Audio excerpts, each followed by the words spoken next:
Hey, welcome everyone. Welcome to the Community Forum for Philosophy and Religion. We're a consortium of a few community colleges in Southern California, including Victor Valley College, Cerritos College, Barstow, Riverside, and others who are kind of loosely affiliated, right, Tim? Yeah, and so we've been doing a series on Jainist philosophy, and so we're very happy to have Chris Rawls here, Dr. Chris Rawls. And Tim, I'll turn it over to you to introduce him. All right. Well, thank you very much, Dan. Chris, it's great to have you. Chris Rawls is a philosopher. He works mainly in classical Indian Chinese philosophy of language and logic. So he's a very rare find. We're very happy that he could come today. And he's currently at Smith College on the East Coast. Thank you, Chris. Take it away. Thank you, Dan and Tim. I have a PowerPoint to share, so let me go ahead and get that going. Be a blank screen and no CC. Okay, so my talk is titled Nonviolent Perspectives. The subtitle is Does the Jain Account of Nonviolence or Ahimsa entail some form of pluralism or tolerance?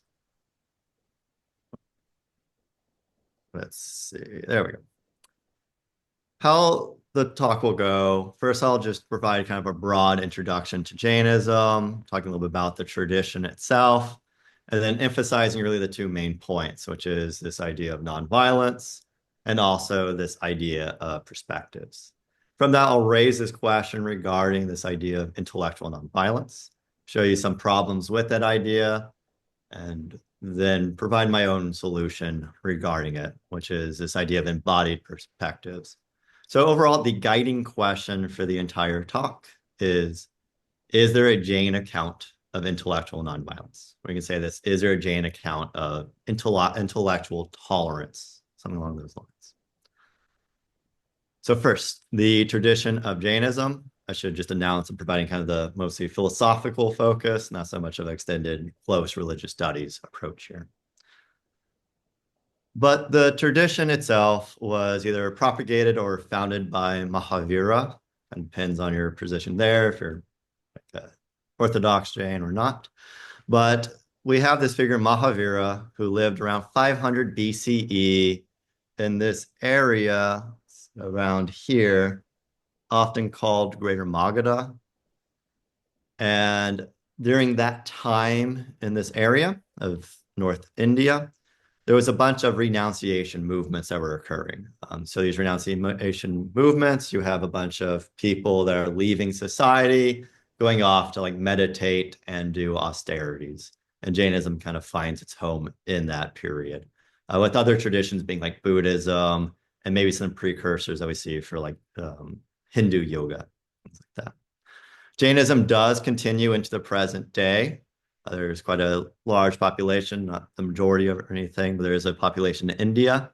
And there's populations within the diaspora of Jainism within the United Kingdoms, USA, Canada, and East Africa. Contemporary Jainism is maybe well known, or it's at least known for philanthropy, environmentalism, and ethical business practices. I should note these three connect to this idea of nonviolence I'll talk about shortly. And so it's really this idea of nonviolence, something that contemporary Jainism has continued to the present day. So let's see, this is fighting with me a bit. Okay.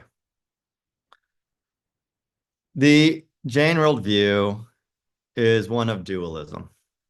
There are two types of things that exist. The first type of thing are living souls, jivas. The second type of things are non-living substances. And so you have souls and substances. And all living things have the same type of soul. Not the same soul, but distinct, separated souls, just the same stuff. And that stuff is characterized by things like consciousness, bliss, and knowledge. So let me just kind of emphasize what that means. So the soul that I have and the soul that the blade of grass outside have is the same type of soul. So every living thing has this soul of consciousness, bliss, and knowledge.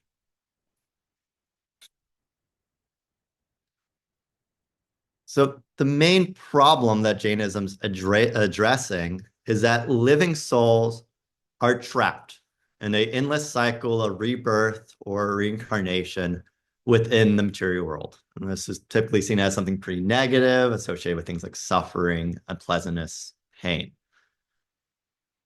And so the goal of Jainism is liberation. There's liberation of souls from this non-living substance. So basically separating this dualism out, removing the souls from the substances that are trapped in. And on kind of the Jain cosmological picture, the liberated souls tend to dwell in this area that translates to something like the slightly curved space. I just love that translation. But there is like a realm that the liberated souls do dwell in that's outside of this kind of material reality. And the way that souls are liberated are through things like austerities and also getting that kind of fundamental wisdom of the nature reality. And these austerities are typically associated with like prolonged, like times of meditation.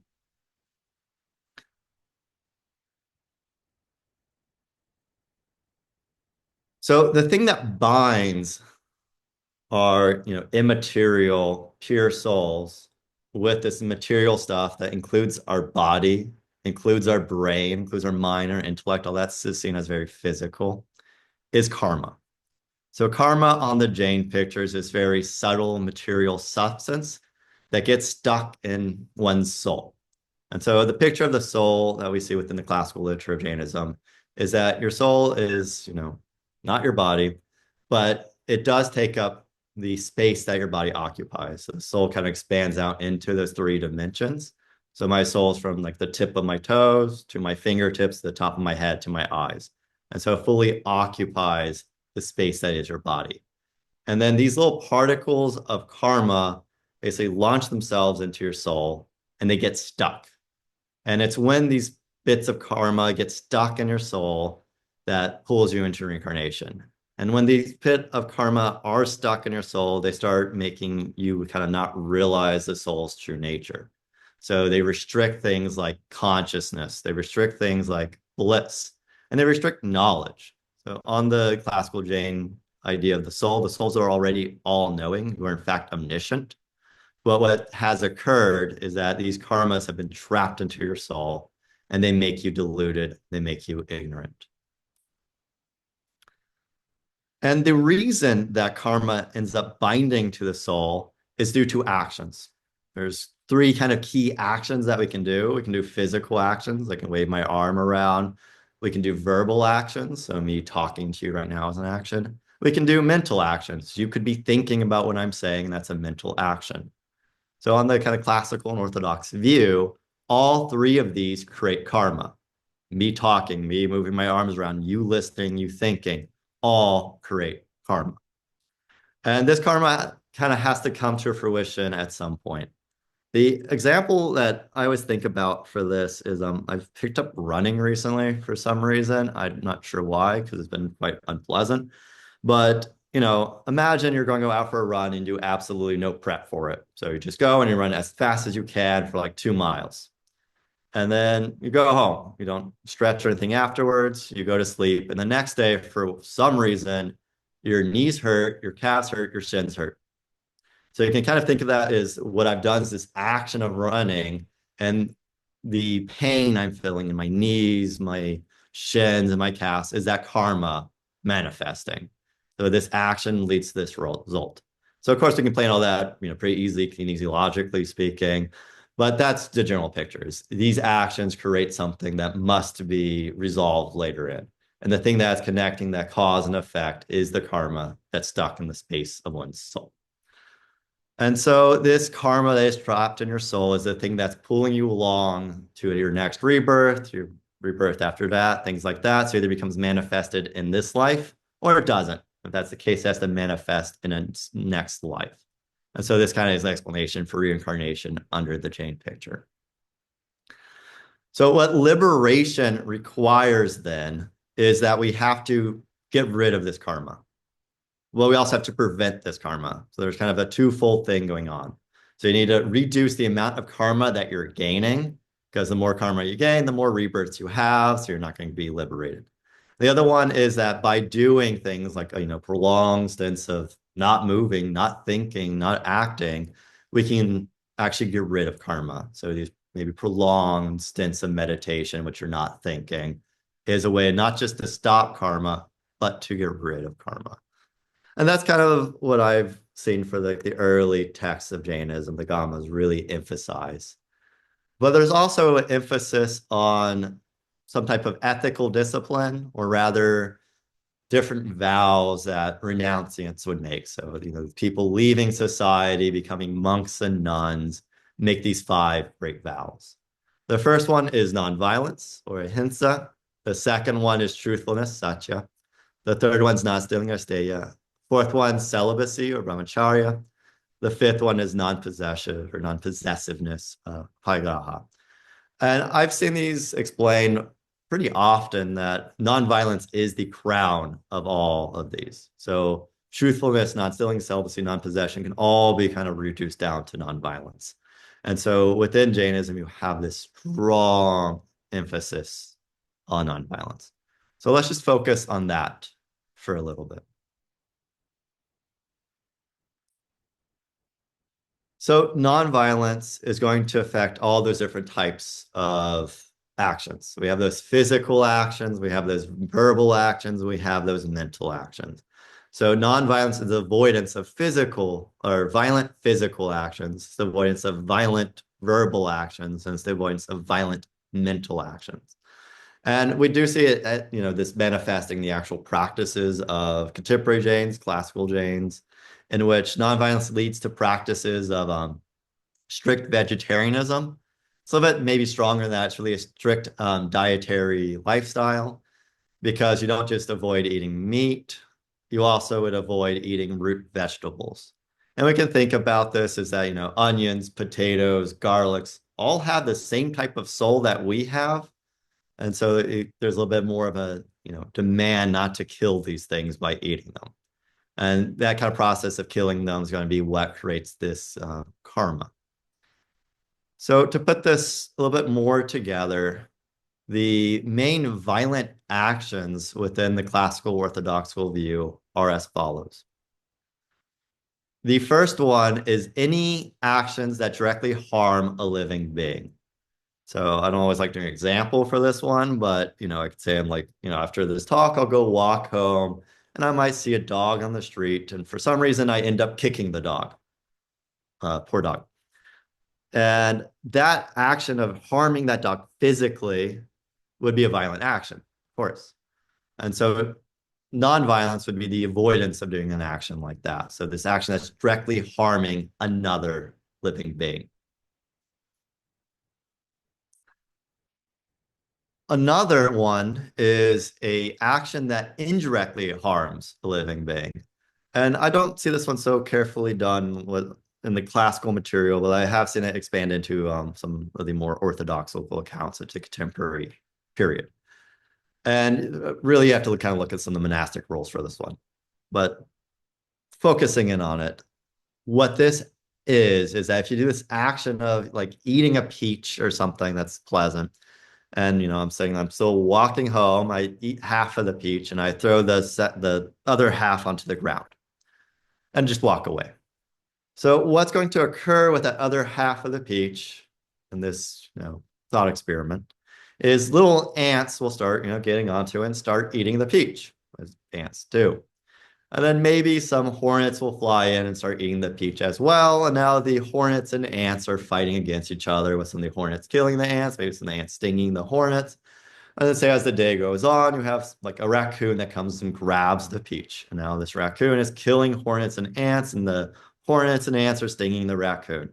So the point is this action of me tossing this peach to the ground has caused a whole bunch of violence. It's caused basically this all-out war between ants, hornets, and I guess a raccoon. So that would be a violent action. So we shouldn't do actions that lead to things like that. So nonviolence would entail avoiding indirect physical harm. The third one, and this one focuses on the self. A violent action would also be one that puts the agent, that is you, the self, into a mental state of violence. So if you're kind of walking around and you see something that makes you very angry and you want to harm that thing, that would count as a violent action. So it's not just you physically doing things. It's not you shouting at people. It's not you, harming people with your limbs and things like that. It also includes thinking violent thoughts. So to actually engage in nonviolence, you also need to avoid violent thoughts. And what I'm interested in this specific talk is this kind of fourth one. Actions that put another, so not you, but somebody else, into a mental state of violence. So if you're doing actions and this makes somebody else think violent, angry thoughts, would that be a violent action or would that not be a violent action? And this really is going to connect to what's called intellectual nonviolence. But before we get to that, we need to address two key developments within classical Jainism. And these are the doctrine of non-one-sidedness, Anekantavada in Sanskrit, and the doctrine of standpoints, Nyayavada. So the doctrine of non-one-sidedness on the very kind of classical picture within Jainism is that you have basically every object, phenomena, all this stuff has kind of two main things to it. The first one is a substance, and the second one's a quality. I always think of substances as atoms, not really in our contemporary idea of atoms, but maybe more in the classical Greek sense. So these are, little basic parts of reality. So maybe an example, we could think of something like gold. And these things do not change. They remain permanent, and they just kind of always stay what they are. So gold remains gold throughout, forever and ever, really. So no idea of like atomic decay or anything like that. So these are basically the building blocks of reality that are permanent and unchanging. What changes for, these compiles of gold are the qualities. And this can be like color and form. So the qualities of stuff is basically this constant stage of flux. It's constantly changing. It's really radically always moving around. So we can have gold that maybe was once a crown, now is a necklace, things like that. And the main point for these qualities is that they're also infinite. Every atom or, these compilings of atoms have an infinite amount of qualities. And how this really works, if we look at some of the Jain logic material, is that, a crown or something like that will have all the qualities of being like shiny, so all these positive ones, but it'll also have negative properties. So being like not red or not blue, things like that. So through all these affirmative and negative things, it's pretty easy to imagine every substance as having infinite qualities. And so based on this, reality itself is multifaceted. Everything you experience in reality has some substances at the core of it, but they have this infinite amount of qualities to it. So this infinite amount of like multifacetedness of everything. So each substance has an infinite number of interdependent qualities. And they're interdependent because we can think of the not redness of the crown is associated with the redness of an apple. And so the qualities are what makes these interconnected through maybe our concepts of them. Now, I think Anekantavada is very interesting. What I'd like to focus on is this kind of epistemological corollary. So this thing regarding knowledge that we can have when we're engaging in this type of reality. So if Anekantavada is correct, if this doctrine of non-one-sidedness or this doctrine of the multifaceted nature of reality is correct, then there's going to be an infinite number of ways to perceive an object. If an object has an infinite amount of qualities to it, different perspectives will capture different finite sets of those qualities. So if we really want to understand any object what it seems like we have to do is start bringing our perspectives together. And I'll provide two examples for this. I'll kind of revisit this example regarding gold and get a little bit more specific about it. So here's a story. A golden crown comes into the possession of a king. The prince desperately wants this crown, I suppose as many princes do. The queen wants to melt this crown down into a necklace. The king, perhaps being a good husband, melts it down for his wife. So the wife is ecstatic. She's getting a new necklace. The prince is disappointed because the crown has been destroyed. The king is indifferent because the substance hasn't changed. That gold has remained gold, either as the crown or as the necklace. He's as wealthy in either case. Nothing's changed on that front. And each of these are viewing the same thing. And we can see that. As in, there's these really three key perspectives within this idea of, these different qualities of a thing. Things perish. So a crown has been destroyed. This would be the perspective of perishing that the prince has. An entity has come into being is the next main perspective. And this is the perspective of emergence. So this thing has come into existence. And that is the perspective that the queen has. No change has occurred. And this is the perspective of duration. So the substance has remained the same. The gold of the crown is the gold of the necklace.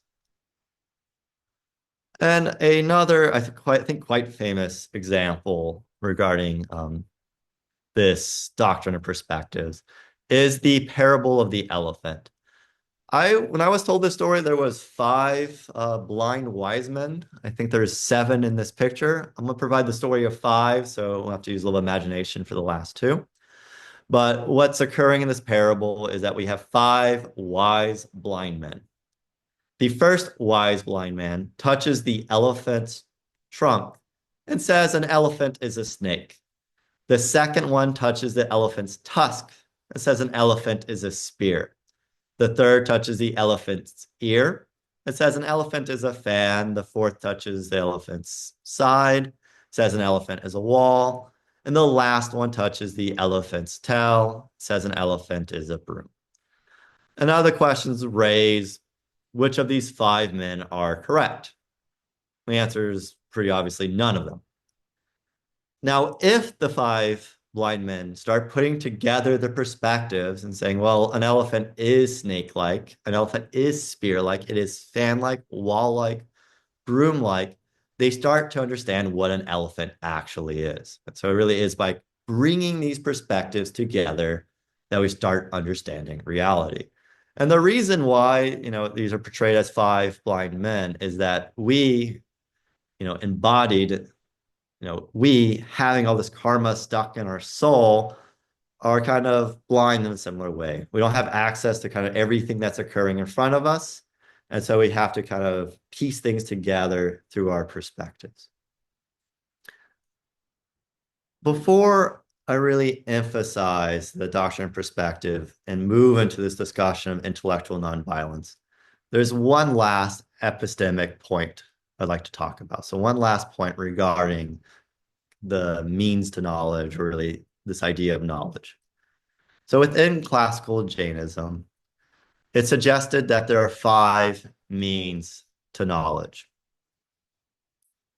The first one is the sensory. So this is the knowledge you gain through your 5 senses, but it's also the knowledge you gain from your intellect. So they take, our minds, our intellect, all that stuff to be part of our body. So, the brain for them really is this thinking organ, or it would be the heart.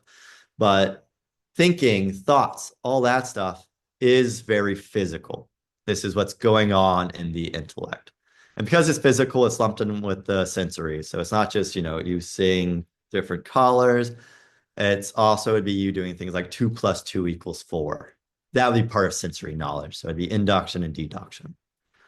The second one is scriptural. So learning from scripture, figuring out what, is true based off of that, with Jain scripture, of course, having this high emphasis.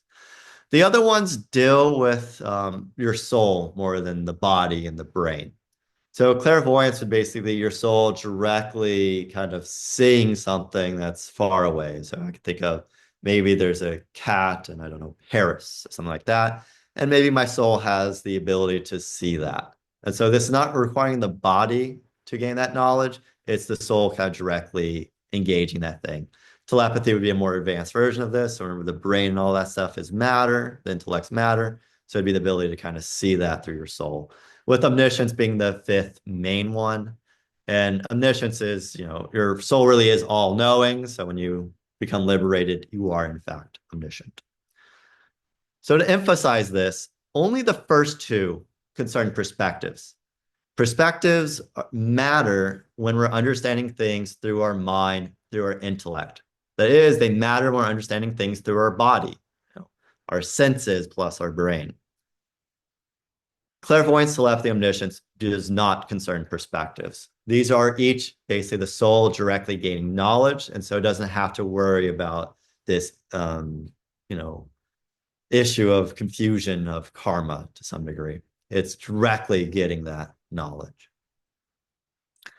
So what I'll do in this talk is I'm going to avoid talking about 3, 4, and 5. So that's clairvoyance, telepathy, omniscience. Instead, I'm only going to focus on the sensory and the scriptural, because these are the ones that will get us to this doctrine of perspectives. And that's what we're after. So with all that kind of out of the way, we can revisit this question of violent action, this question of, is there a form of intellectual nonviolence? So as a reminder, here's all of our forms of violent actions. So nonviolence would be avoiding these forms. The first one is any actions that directly harm a living being. Second, any actions that indirectly harm living beings. This is leaving the peach on the road. The third one, any actions that put the agent into a mental state of violence. So more or less, those first three are all traditionally held. So I'm not going to focus on them. I want to focus again on this last question, this question of actions that put another into a mental state of violence. And that, I think, connects us to the doctrine of perspective. And this has been kind of a question within the field of, does the doctrine of perspective concern this last form of nonviolence as maybe a form of tolerance? So we don't want to put another into a mental state of violence. So we should instead embrace tolerance instead. And perhaps the doctrine of perspective is a mean to do this. The doctrine of perspective may function in a way that says, well, everybody is, somewhat correct about that object, about that elephant, about that crown. And so we should just, radically accept that. We're all partly correct. There's some sense of pluralism here, and there's a sense of tolerance here. And this has been argued. Throughout, the early Jain material, like the Changra Sutra, the Bhagavati Sutra, you see this emphasis on nonviolence. And so many roughly contemporary philosophers, so Sajruva or Matila here, who is in the picture, have connected nonviolence to the doctrine of perspective in this way, that doctrine of perspective is a means towards tolerance. And they really emphasize it as tolerance, as some form of pluralism, as some degree of relativity. So that is, they posit the doctrine perspective as a form of intellectual nonviolence. And this would be pretty well accepted. That's still accepted in some different groups. However, back, and I guess this is 25 years ago now, but back in 2000, John Court argued, and I think correctly, that intellectual nonviolence is not supported by classical Jain sources, such as Umasvati's Tattvartha Sutra, or not in the medieval Jain sources either. And let's visit a little bit of his argument now.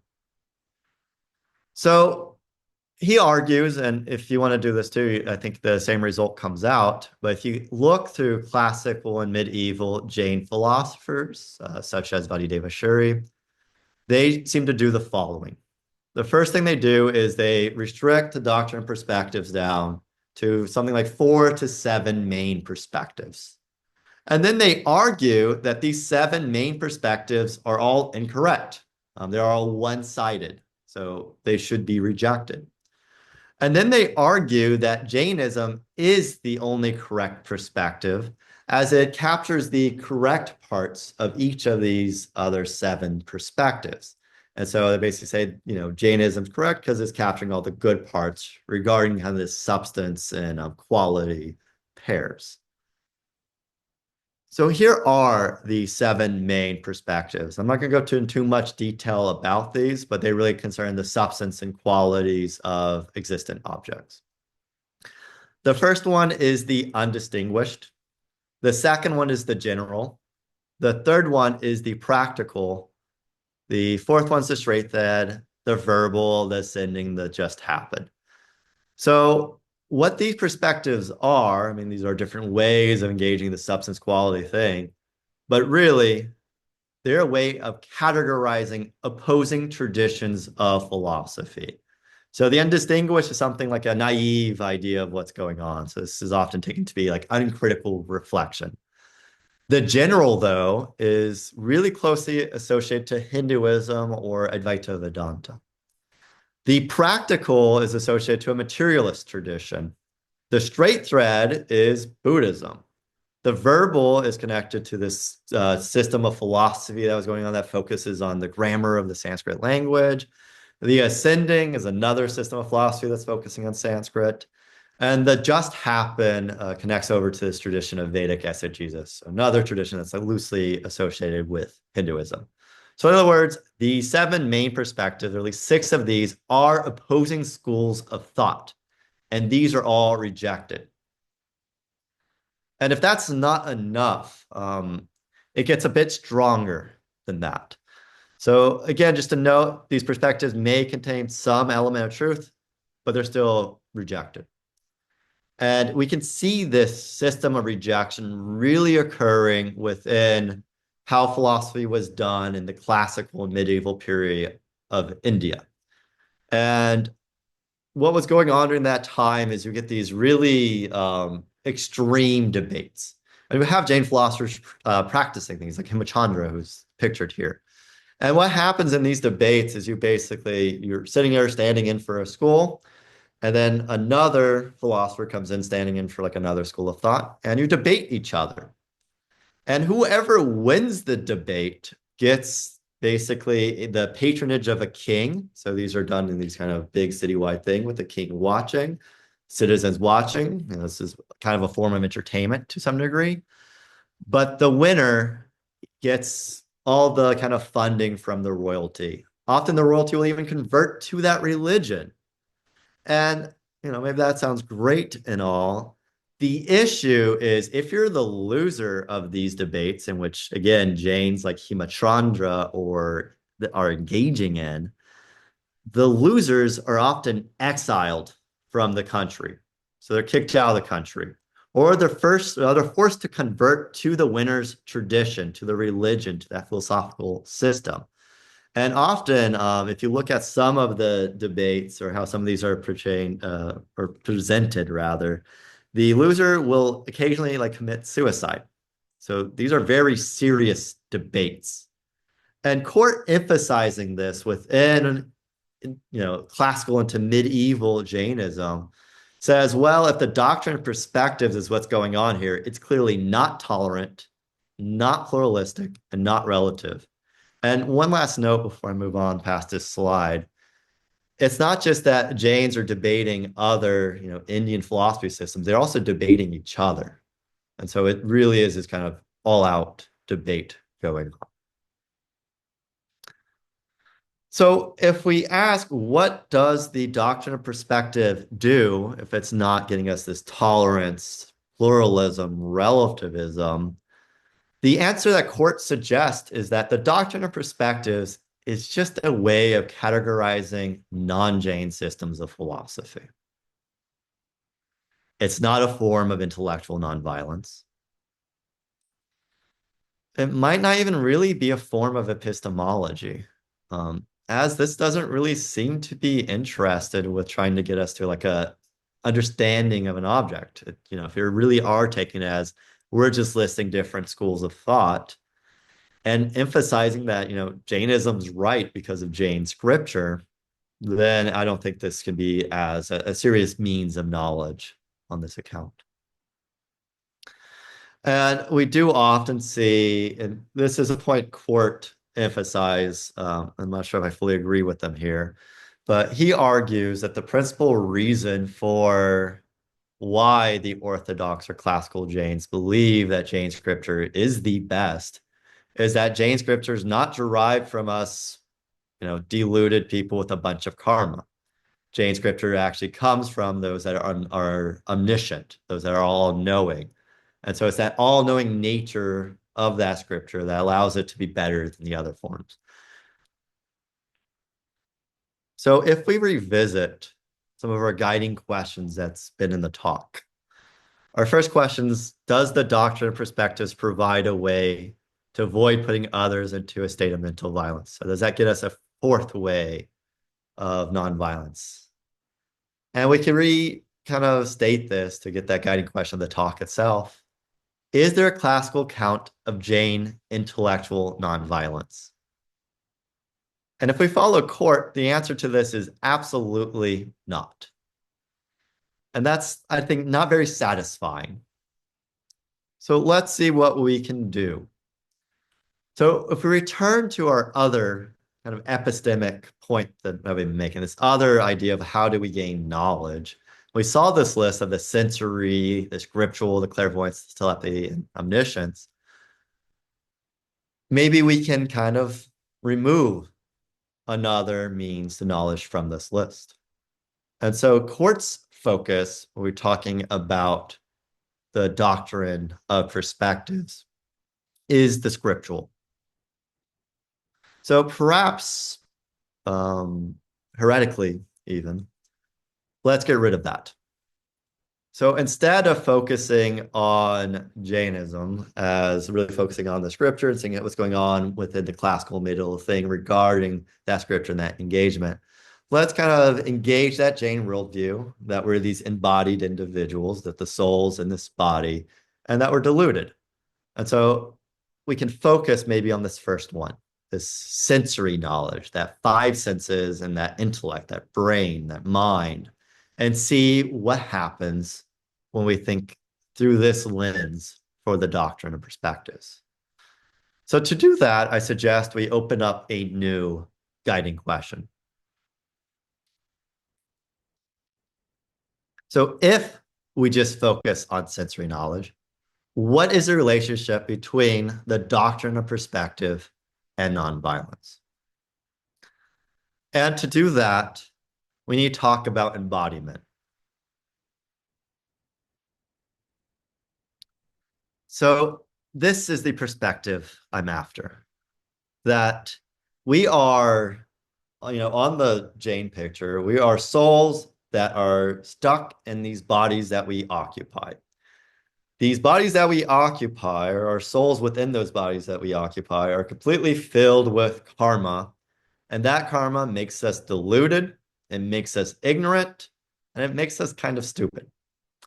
And so what do we do in that situation? How do we use our senses? How do we use our intellect when we're like that?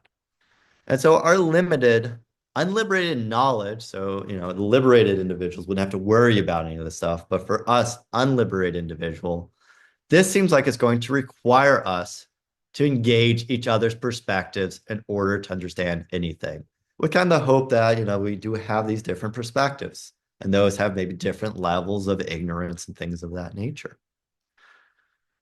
And this seems to indicate three main conditions of our embodied situation.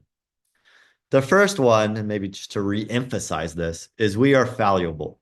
We are often wrong in what we believe is true and what we believe is false. Or, what we believe is true can, actually be false, these type of positions.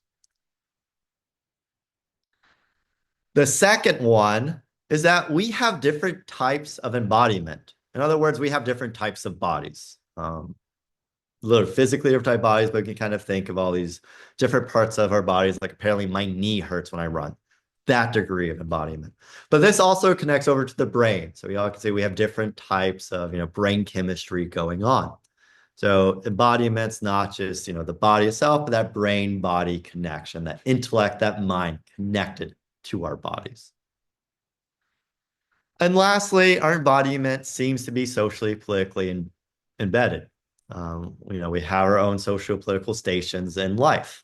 And that, basically directly engages our embodiment in some way that leads us to different perspectives. And on that point, I'm going to kind of do this little bit of a comparative move here and ground a little bit of this account in standpoint epistemology. So this is coming out of various feminist epistemologists regarding mostly, or where I've looked at engaging the social sciences. So standpoint epistemologists, such as Sandra Harding here, argue that knowers and knowing are situated within society and embodied. So this point really emphasizes that being so situated affects our access to information, our kind of standards of justification for what knowledge is and what knowledge is not, our attitudes towards beliefs that we may have. So in other words, our embodiment and our embeddedment in society affects what we think is knowledge and how we come to discover knowledge, things of that nature. So it affects us as knowing agents. And so on the standpoint epistemologist frame, diverse perspectives, especially those of the marginalized, form standpoints. So a standpoint's not quite a perspective, but we kind of see it as a collection of perspectives. So diverse perspectives or standpoints end up offering epistemically advantaged perspectives regarding phenomena, objects, and events. So in other words, a lot of different diverse perspectives is very advantageous for us to try to understand the thing in front of us. So by engaging other perspectives, we can kind of come to knowledge regarding an object or something that's occurred. So on this account, kind of bringing in this idea of us having these embodied bodies in which our souls are stuck in these bodies, deluded by karma, and this idea of what we really need to do is start bringing together diverse perspectives, really understand anything because we're fallible. Knowledge will not be a product of a disembodied rational thought. In other words, we don't have this idea of a Cartesian ego or this Cartesian rational being. No, when we're thinking, when we're engaging, that's all body stuff. The thing that's not embodied is just consciousness. It's this kind of blissful thing. It's this all-knowing thing.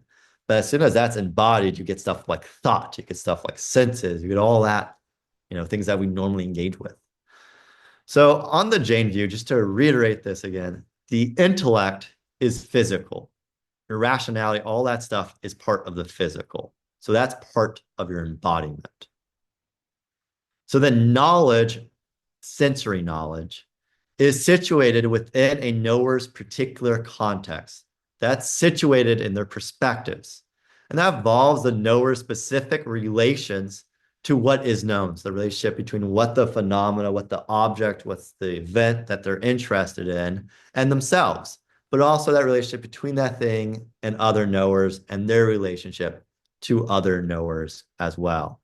And so we started to get this idea of back that we saw with the 5 wise men, the 5 blind wise men, and the elephant. It's really this kind of engaging, incorporating perspectives through engaging each other that we start getting actual sensory knowledge. That's not as perhaps incorrect. But to reemphasize, we are fallible inquirers. And that's going to create this kind of project for knowledge. And so knowers must engage in projects of knowing.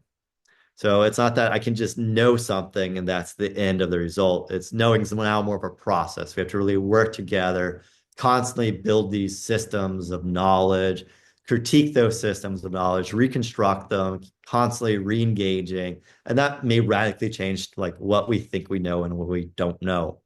And so this account leads to things like projects of knowledge making. And in those projects of knowledge making, your perspective matters. So each individual perspective mattered, and the perspectives of like marginalized individuals would matter, especially if we engage a little bit more seriously with the standpoint epistemologist. So on this idea of constructing knowledge, only communal practices of acknowledgement, correction, and critique can bring our perspectives together.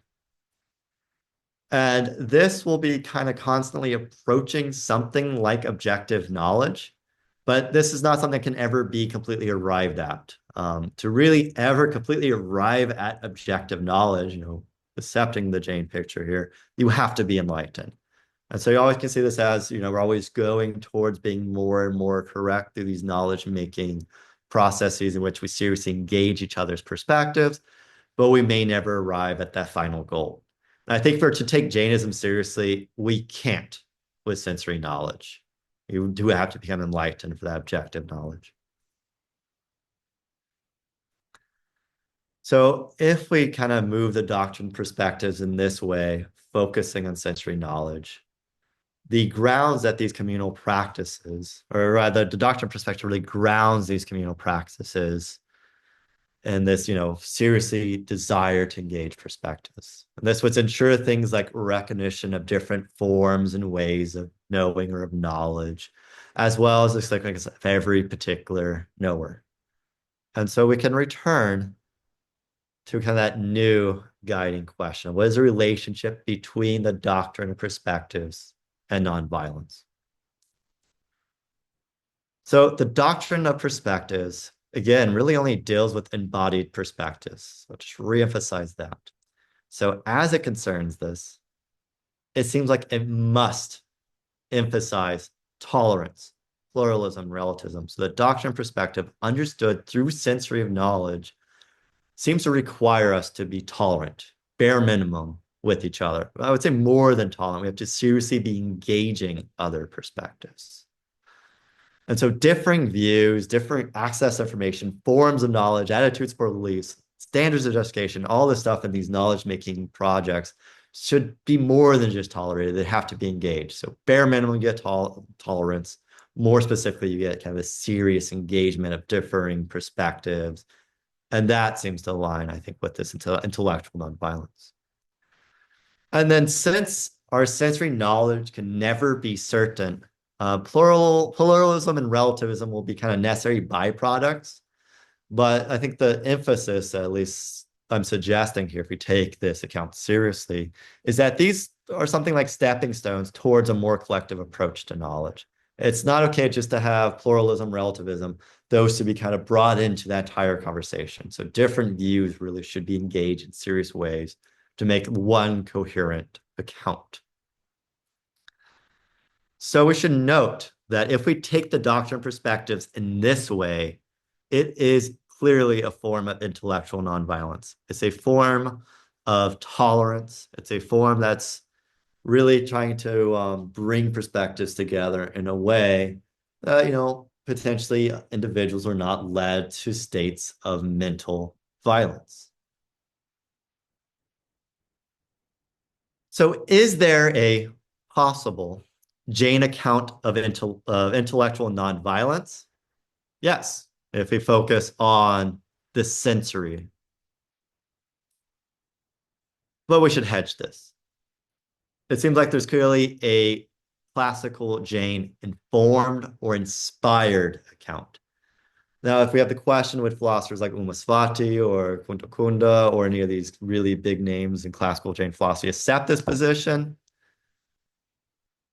maybe not.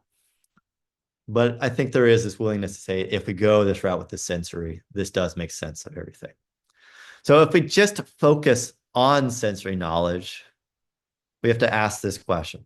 What exactly is the relationship between the doctrine of perspectives and nonviolence? So it should note, when I kind of led us to focus on an account of embodied perspectives, this did not start with nonviolence. It started with this idea of like, what are perspectives? How do we seriously engage each other's perspectives? And that seems to get us to a conclusion of something like nonviolence. But this is not taking nonviolence as the explanatory cause for the doctrine of perspectives. Instead, it's really focusing on the fact that us as beings with all this karma stuck in our soul as these ignorant, deluded things can know under those circumstances. And in that focus, we do seem to get towards tolerance, towards intellectual nonviolence.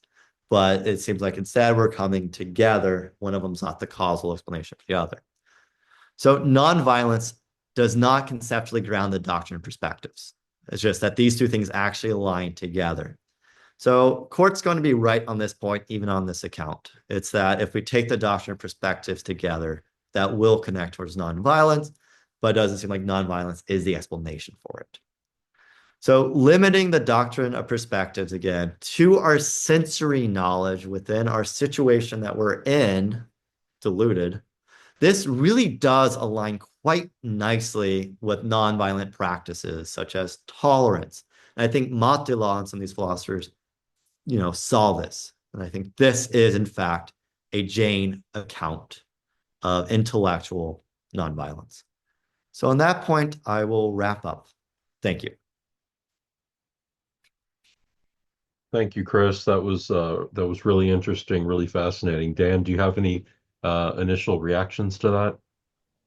Well, I want to open it up to the students first, and maybe I can also ask if I have a chance. Okay, yes, students, please, do you have any questions, any reactions? Yes, Joshua, please go ahead. So I want to go back real quick to the peach, ants, hornets, raccoon analogy. Yeah. So my perspective is that all these things are natural forces, right? So I totally dig the nonviolence thing, but why would this be so frowned upon if it's going to happen anyway when the peach falls from the tree? And not to mention, the peach is providing sustenance to the human, the insects, and the raccoon. And on top of it, the seed has a chance of rooting and growing a new peach. So, I mean, I understand not creating and not causing that chain reaction of violence, I guess. Yeah. But at the same time, it's just it's just nature. Yeah, I think the answer to that, or thank you for the question, Joshua. I think the answer to that is, you pointed at it, is that on this picture, you are the kind of causal link for that violence. So me eating that peach and then throwing it to the ground, that created the system of violence. Versus if the peach just fell, maybe there's that violence still that could still occur, but I'm a little bit more to blame for it now. And so there may be this idea of blameworthiness that karma is associated with, but really because I have directly caused this chain that led to violence, I will get bad karma. I mean, I will get karma from it.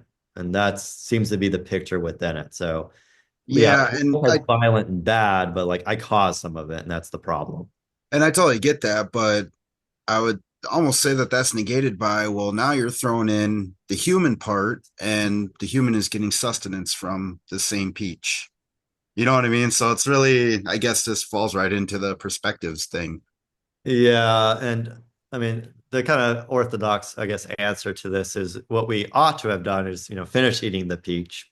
And if there was leftovers, typically how those are handled is you're supposed to bury them.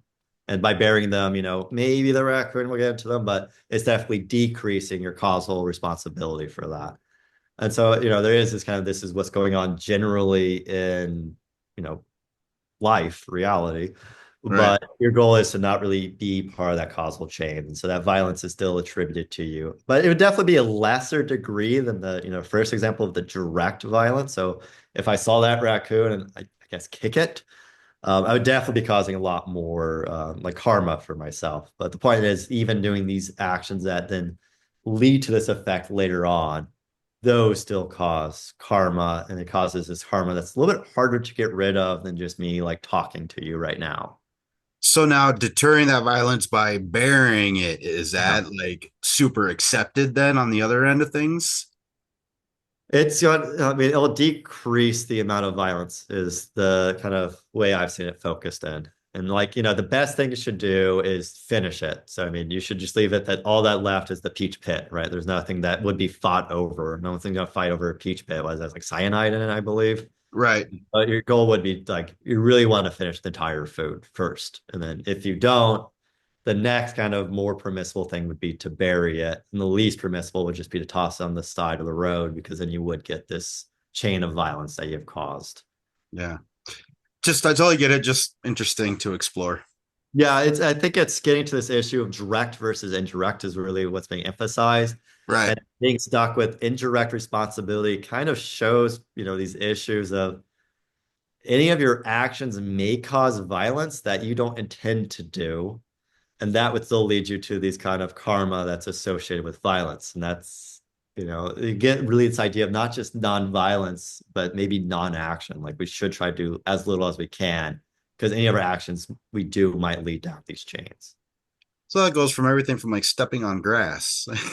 Yeah, you'll see like some of the like very, monks and nuns will use like a broom and stuff to avoid stepping on insects and things like that. And so there's very active, like, trying to avoid any harm at all. And there's one picture of some monks and nuns in India right now, and I forget whose account this is. It's a like anthropological, sociological point, and they wouldn't come into people's houses because we talked about a lot that like things that are alive, and the very classical picture, there are things that are alive that live in like fire. And so they're made of fire elements. These are living things in those fire. And if you bump into those things, you have harmed them. And somehow I'd have to look a little bit and see what's going on sociologically speaking, but we get this connection to that those fire elements live in your electronics. And so if I was to like bump my computer, I have now caused direct violence to those living fire bodies in my laptop. So, I mean, it is about that strong of a position. And this is, of course, I'm emphasizing the position that like monks and nuns follow. You would get Right. a different degree for like the lay people. Like, you still have these practices across lay populations, but like this is how nonviolence has to be treated if you want to be liberated. So does that go into like, like when we take showers, we wash all this biological natural stuff off of our skin. Do they like not shower or?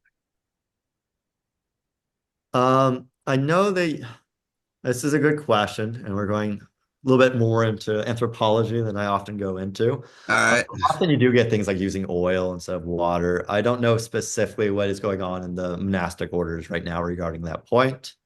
But it would be avoiding that. And it's one of the questions we have to, ask are, bacteria alive? If they are alive, and oh, thank you. So I know Mundra has indicated that they do not shower in there. So thank you for that. But yeah, you'd start getting really strong accounts towards that because it does harm living beings. And that is the count. If bacteria is alive, you don't want to harm those things. Cool. All right, cool. Thank you, man. I really appreciate your time these last two sessions. Thank you for the question. Yeah, Micah.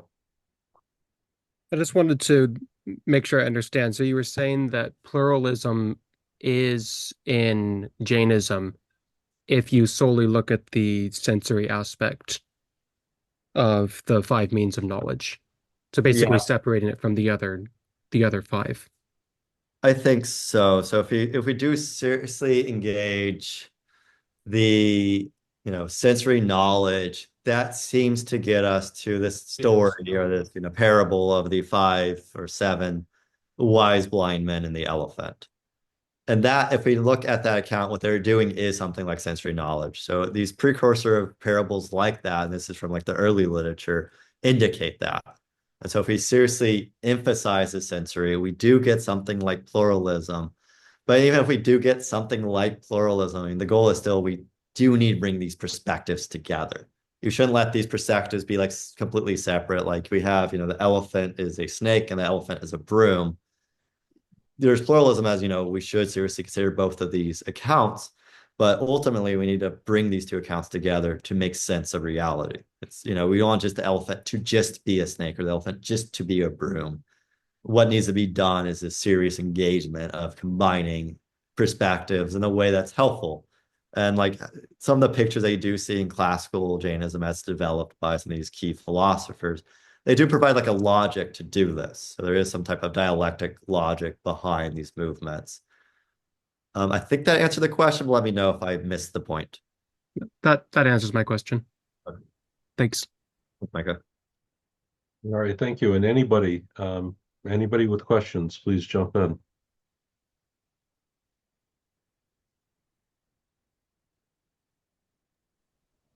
Well, I'll jump in. I just want to thank you for the talk. And I was thinking of what you were saying with those different modes of knowledge. You did strike out the scriptural on account of I forget your opponent there, the contemporary philosopher. What was his name again? John Core. And so I was trying to think about this in the context of, say, interreligious dialogue, right? With the passing of Pope Francis, and he got in a bit of hot trouble back in September for making a very pluralistic comment about all religions being paths to God. Yeah. And I was thinking about this within your talk, within the context of your talk, that actually make a lot of sense if you're kind of limiting the perspectives that he's talking about. And so this could be perhaps a method towards interreligious dialogue. And I don't know if the Jains have been exploring that, and whether that there's a certain way of preserving so it doesn't descend into kind of an utter relativism where there's no, sort of that there is that classical perspective. Well, the Jains are right, and of course the Pope would say Catholicism is correct, but at the same time, on a different level, in order to engage, we have to be nonviolent. We have to be not have an air of superiority when we approach one another. So I just those are sort of the thoughts swimming in my mind. I don't know if there is that sense of preserving truth, that it doesn't descend into utter relativism while at the same time allowing for that interplay. No, that's a good question. And I think contemporary Jainism definitely does that. I'll just state that. There is this kind of focus of like, using something like the doctrine and perspectives to say, everybody is right in this more serious system. And so maybe this is, what's occurred post, this Indian debate tradition post, like the British Raj and all these things. And there definitely is that focus. And the question maybe why, I guess if you go for tolerance, and that seems to be what's happening. And I think, as I mentioned, we saw some philosophers from like the 60s and 80s, or 1960s, 1980s, that took Jainism to be doing this. Like B.K. Mathurlal, I think, really thought this was going on, especially as we see going on with like Jainism in like Africa, being like influential figures like Mahatma Gandhi and other such individuals do get us to this idea of like interfaith dialogue in a very serious way. That's not just sitting there and saying like the scriptures are correct. Now, can that avoid a concern of subjectivism in which now truth and everything is completely subjective? And I guess the hope there is by bringing perspectives together in a serious way, we're all experiencing like reality. We're all experiencing, the truth, maybe for interfaith context. And since that we're all experiencing the same thing, the hope is by engaging these perspectives and bringing them together, we might come to a better understanding of what that thing is. But of course, if you emphasize this too much, it's going to be heretical because it won't be any of the religions.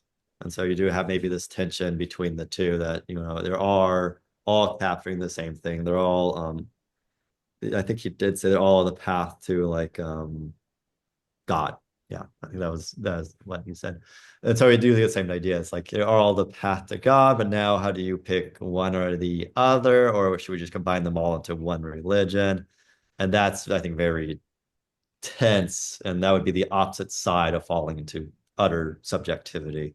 I don't have an answer for that. So I think this is a tension that if you're seriously engaging in something like interfaith dialogue would be a big concern. It's, my tradition is right, your tradition's also right. They contradict each other. So how do we deal with contradictions? And often we probably don't want to accept contradictions. So it's kind of how do we alleviate them in a system? And that would seem to require a new system, but I don't know if I see that as a good thing or a bad thing, I suppose. Thank you.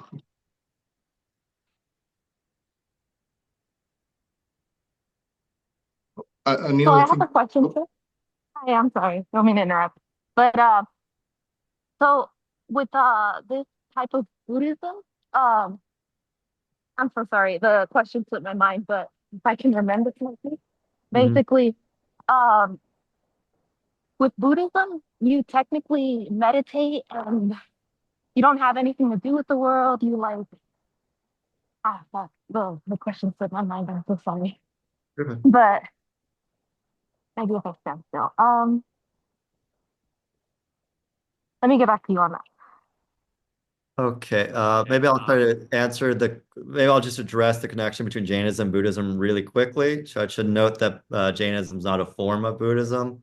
Jainism probably arrived a little bit before Buddhism, if taking Mahavir to be the founder of Jainism. Buddhism is associated with Jainism. The Buddha may or may not have practiced Jainism at one point. So there is that kind of story, this kind of idea, but they're not quite the same. And in like classical Buddhism, the emphasis becomes mostly on avoiding mental actions versus Jainism concerns physical actions, verbal actions, and mental actions. That seems to be the main distinction. If there was a question, maybe that can address some of it, but I'll stop there. That did kind of address it.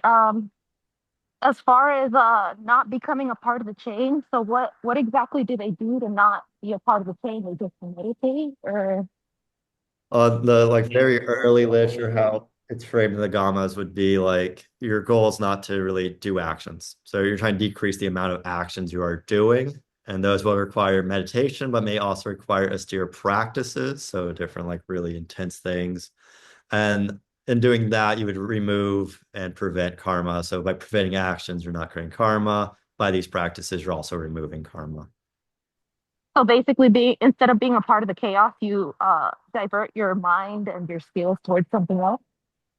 I think we could frame it that way. That wouldn't be too far off. Yeah. Okay, thank you.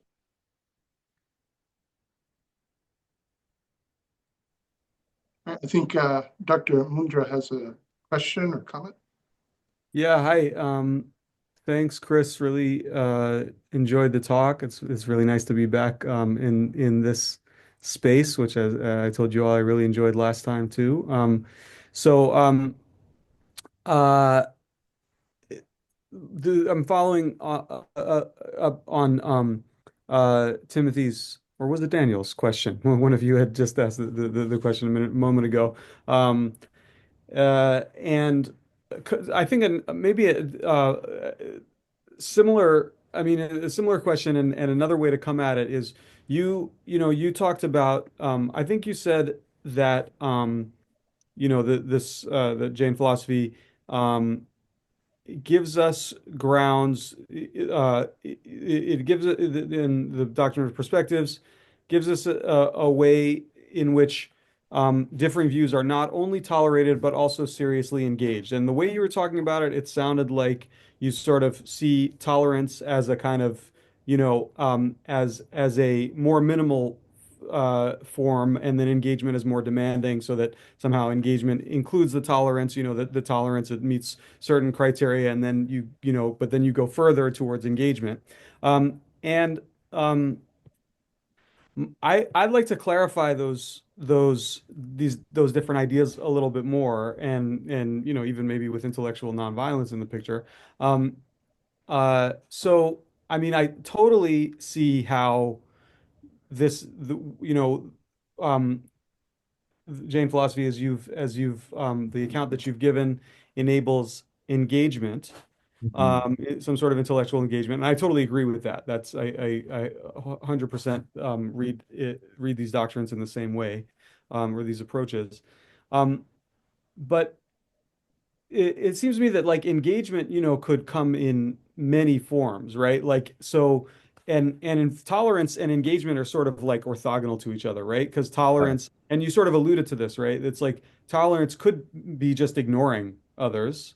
Um, Engagement could take the form of saying, everyone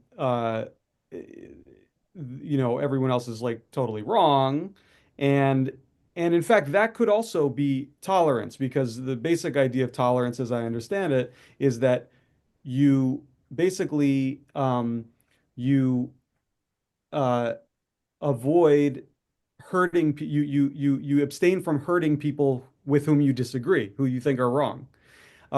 And so I'd like to maybe bring sort of intellectual nonviolence back into the picture, because I thought how you were breaking up the different forms of Jain nonviolence in the beginning it was interesting and promising. And I wonder if you can sort of talk about where this fits in with nonviolence, because in some ways tolerance is just, saying, tolerance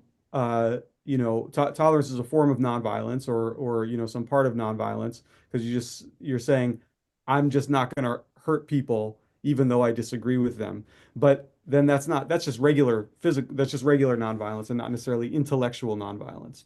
So I'm just wondering if you can sort of, you know, just help me clarify how these three terms fit together: engagement, tolerance, and nonviolent and intellectual nonviolence.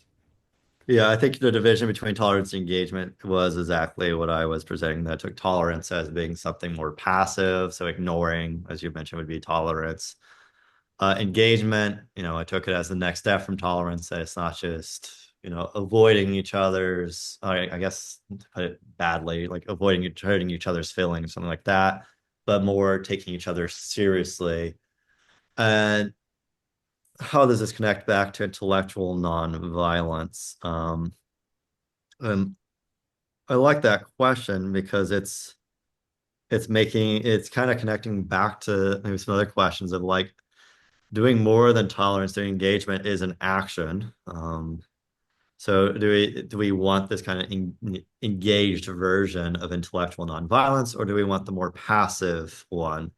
And the more passive one, I think, would just be focusing on tolerance. Um,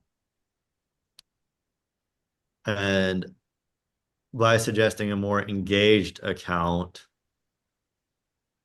I'm not sure that I think will have tension with some of Jainism, because, I mean, we have this engaged account about the world, things like that, and that will affect us, our ability to be liberated ultimately. Like this project itself would be something that would not necessarily help with liberation.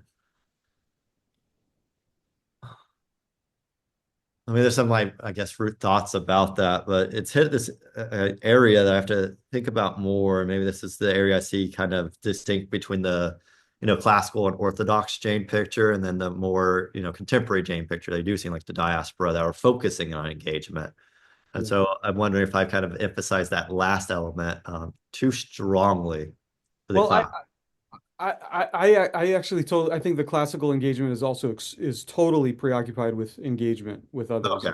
I've actually written a dissertation on that, and that's part of what I presented some of that in the last uh, um, iteration of this series. Um, so I don't think I think that's totally right. The issue is that engagement can cut a lot of different ways, and one thing is that the kind of engagement that is the very sort of the modern form that I think is distinctively modern, saying, well, all these different people, you study all these different um, views, right, or different religions, and they're all kind of right in some way. Maybe they're all right, or maybe they're all sort of right in some way. They're all partially right. They all have something, some purchase on the truth, maybe. But that, it seems to me, is actually inimical to tolerance, because tolerance is saying, I'm not going to damage people with whom I disagree. And this seems to be this sort of ecumenical, Irenic kind of engagement where you say everyone's kind of right, is actually saying, I agree with everyone. So then tolerance is not an issue anymore. Then tolerance is out of the picture, because you don't have to tolerate everyone because you're agreeing with them. You see what I'm Yeah. saying? So Yeah. I didn't mean to cut you off. You have a No, no, that's it. The question is just basically still sort of like I'm still trying to see my way through how these three notions are distinct and how they fit together. Yeah, there's also that element of limitation, right? Acknowledging your own limits Hmm. and acknowledging other people have their limited perspectives, right? So it's not just saying, well, everyone's right. It's saying everyone's limited, right? Yes, yes. Yeah. Yeah. So thinking through this, that was helpful. I mean, to be consistent with what I presented, let me just focus on that. The type of engagement I am focusing on is the engagement regarding, projects of knowledge. Yeah. And emphasizing it that way, it's not, I think, going to connect to the first two types of violence, so not that direct physical violence, the indirect physical violence. And it will connect to that third one, which is, the us thinking violent thoughts. So that being something we want to avoid. So it's connected, I guess, specifically to this way of thoughts.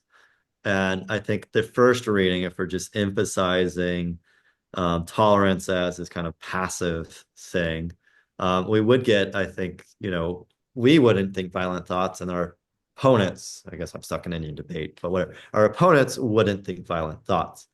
But that seems maybe too little. I think it's why I'm really emphasizing the talk, that if we really want something like tolerance, we have to go further than just tolerance. We need this kind of serious engagement in projects of knowledge creation.